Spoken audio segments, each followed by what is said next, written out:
What's up, everyone? Coffee break is back, and man, guys, you all had very good points and questions in my last video. There were so many, I couldn't comment on all of them. I do appreciate you guys leaving your opinions and your answers to my questions.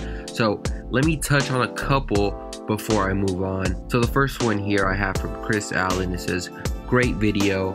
I think we can make the playoffs. I think the Niners will go 10-6 or 9-7. I hope they win more, but have to be realistic.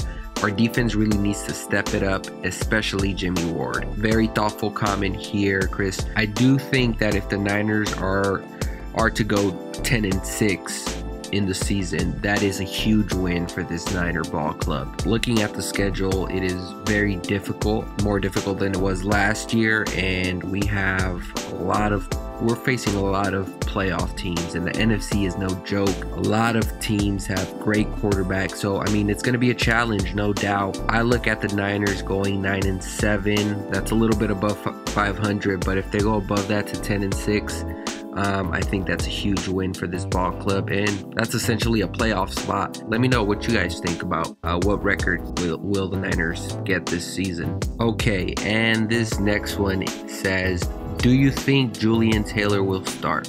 My reaction to that was, I would like him to, depends on what happens with Armstead, but I like his game. He's good at pass rush, which is what we desperately need. That is true, and I kind of touch on the defensive line in this video just a bit. But Julian Taylor, I love his game. I don't think he will start, but he will play a critical role in this defense. And I mean, John Lynch appears to have found another diamond in the rough. He looks like a baller, no doubt. Alright guys, and this last one here says, I think the communication in the secondary will improve exponentially when Sherman gets out there.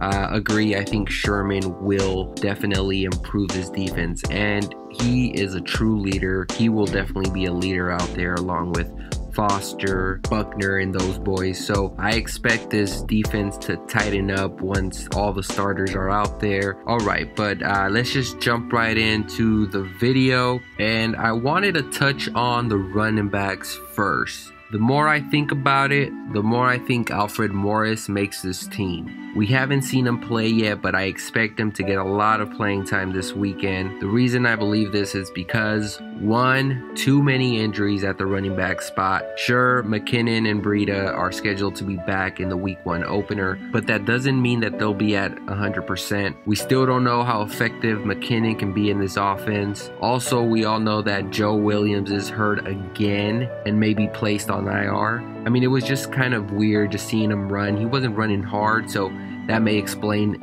as to why his rib injury. So, I mean, it's just another case of the guy can't get healthy, or can't stay healthy at least. My second point would be that McNichols nor Joe did anything for me last week.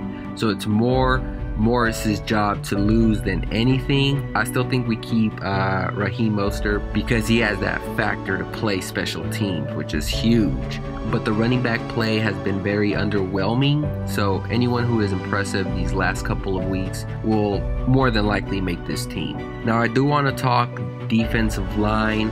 Looking over some of the tape, Jeremiah Attaochu and Cassius Marsh was not doing it for me. Who is going to be the guy to step up and be our pass rush? We can't keep blitzing and expect to get a sack. There's been times when we blitz and we still don't lay a hand on the quarterback. Kyle Shanahan did mention that Elvis Dumervil will be called if they feel like he will make the pass rush much better. He was really good last year and our sack leader. Crazy to think. We do have a lot of good interior guys in that defensive line, which could possibly mean putting Buckner at the edge, but there isn't much after that. They may need a search elsewhere to improve that defensive line. Wide receiver, on the other hand, is a group that is really competitive, and we have a really good talent with this group. Unfortunately, if you're a Richie James fan like I am, he may not make this roster now that I look at these guys. I like Kendrick Bourne more than the next guy, and Aaron Burbridge, like Mostert, has that special teams factor. This doesn't include Victor Bolden, who will be suspended the first 4 games, so we have more time to decide with him. That leaves Richie James and Aldrick Robinson on the outside looking in.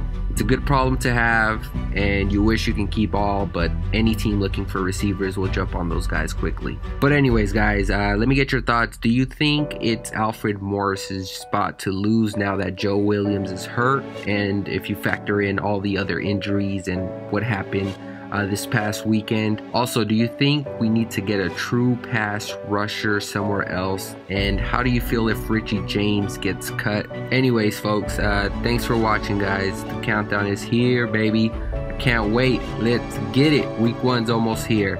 We'll see you on the next one, guys. Peace.